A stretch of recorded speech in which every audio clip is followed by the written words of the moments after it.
Plus, tweeting from the operating room. Why doctors are tweeting during your surgery. Is it an incredible innovation or just an intrusion? So more and more hospitals, 132 of them, are using Facebook pages and Twitter, and also tweeting using Facebook in surgeries. How do you feel about that? Kate Snow is here with it. Diane, good morning. Let me show you something. If you are on Twitter right now and you get text messages, you can actually get messages this morning from a double knee replacement surgery in Wisconsin that's happening live. It is just one of many ways that doctors and hospitals are leaping onto the social networking bandwagon. It's not just for voyeurs. Surgeons are using Twitter as a teaching tool. We're just making the incision through the scalp right now. In Detroit last month, our Barbara Pinto was there as surgeons talked medical students through complicated brain surgery, posting instant communications on Twitter. Are you surprised at how many people are online watching this on Twitter? The screen is filled. It's rather stunning, actually. From thousands of miles away, students asked about everything from techniques used, whether the patient felt any pain, to the music they were listening to in the room. I have a question. Shouldn't these surgeons be operating rather than tweeting? And I said, but at any given point, there's a very senior team with the patient, and whichever one of us is not doing surgery at that particular moment, we jump on the live feed. There's like 1,000 people online. Oh, really? Seriously. It's a generation skilled in instant, real-time, interactive, interpersonal communication and feedback. And I think that if medical education is going to be as relevant and effective as possible, it needs to keep pace with this new standard. Which is why at the Mayo Clinic Wednesday, the hospital was holding a tweet camp, teaching doctors and nurses about Twitter and other sites. A physician or a healthcare provider can provide an answer once and make it available to lots of patients and consumers instead of answering the same question over and over all day long. Mayo takes social networking so seriously, Lee Acey's job is just to handle online outreach. A big part of our philosophy is go where the people are and the platforms that they're already using. So we're using YouTube to put our videos where people are looking for video. We're using Flickr to put photos where people are looking for photos. It's not just hospitals adapting the technology for medical use. NYU graduate student Corey Mencher wanted that feeling of touching his wife's pregnant belly and feeling a kick, even when he was miles away. So he created a monitor she could wear. It's the baby calling. Yeah, it's the baby calling. That sent him a tweet every time the baby kicked. What was that feeling like? It was amazing. I would get a random text message and it could have been a friend, and it turned out it was my baby. His baby is now 3 months old, by the way, and he still, Diane, has a Twitter account. You can still check in on the baby. But that surgery that we mentioned earlier in Wisconsin, let's just take another look quickly at what's happening. So these are live tweets coming from Aurora Health Center in Wisconsin, the first hospital in Wisconsin, by the way, to do this. There was a woman who let her hysterectomy be tweeted. Right, in Illinois. Why? I talked to her last night, and I said, why would you let the doctors do this while they're performing surgery? And of course, they don't do it exactly while they're in the surgery, but she said she wanted other women to be able to get information if they were considering having the same procedure, and she felt like it was educational for other women. Demystify it a bit. Okay, thanks, Kate. Let us know what you think. We'll be back. And a slight complication during the first local surgery to be broadcast on the website Twitter. The problem that forced doctors to cut things short. You're watching WISN 12 News. New information on a local surgery broadcasted over the website Twitter. The surgery was a success, but Aurora Healthcare says they had to cut the broadcast short because too many people wanted to watch, and the social networking site shut it down. Doctors at Aurora St. Luke's gave us the video of today's double knee replacement surgery. Members of the surgery team on the sidelines typed updates, answered questions, and posted pictures on Twitter while doctors worked on the patient.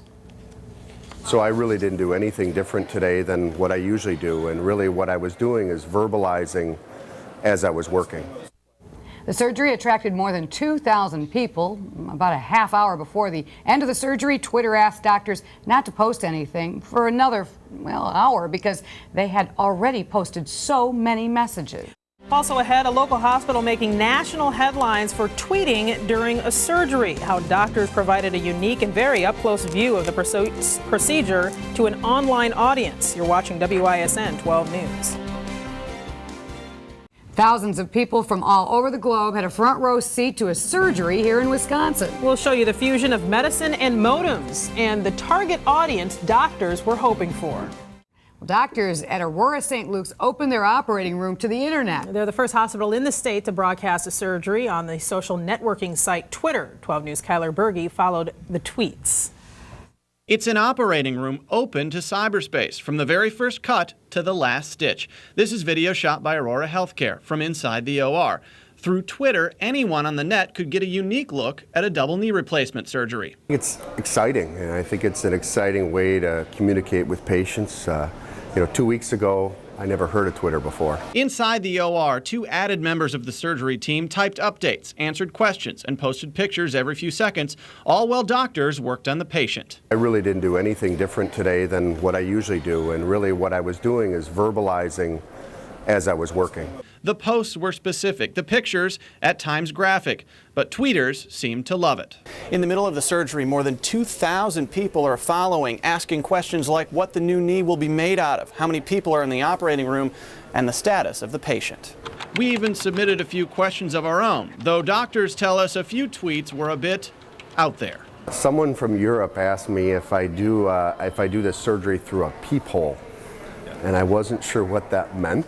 Today's surgery even got a national mention on Good Morning America. A double knee replacement surgery in Wisconsin that's happening live. And the benefits are clear. More people will be receiving this type of surgery, joint replacement surgery.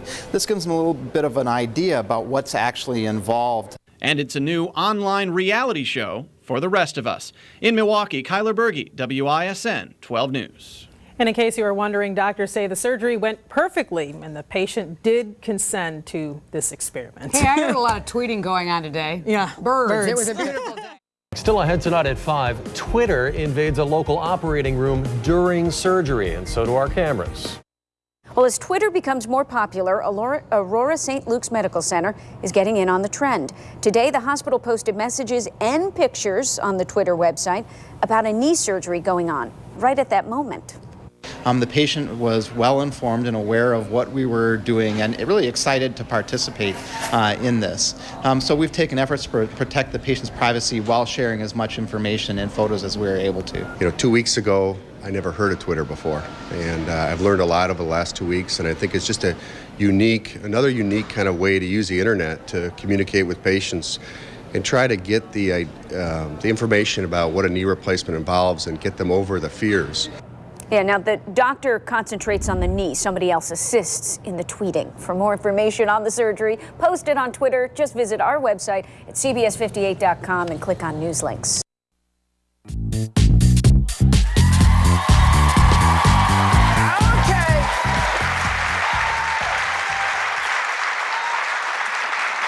Hey, we got another Twitter from your husband, George Stephanopoulos, wishing my wife would follow me instead of Ashton. Thanks, George. Oh, honey, I'll see you later I just got my Facebook mojo going a month ago, and now I'm stepping into the Twitterverse. Yeah. Wonderful world of Twitter. Take a look. 14 million people around the world are on Twitter. Thousands are signing up every week. Politicians, musicians, moms, dads, celebrities, even animals. Twitter started 3 years ago with a simple idea: a fast and free way to share and discover what's happening right now. Twitterers answer just one question: what are you doing? The answer is called a tweet, and it can be just about anything as long as it's short, no more than 140 characters. The real fun is seeing what everyone else is tweeting about. Twitter has taken the world by storm. Earlier this week, doctors at a Milwaukee hospital twittered from the operating room. And remember the U.S. Airways flight that crash-landed in the Hudson River in January? This shot, the first close-up photo of the scene, was released to the world on, you guessed it, Twitter. People have even used it to find love. And this exchange is believed to be the first ever marriage proposal by Twitter. She said yes. To you, Mike at Mike TV says hi.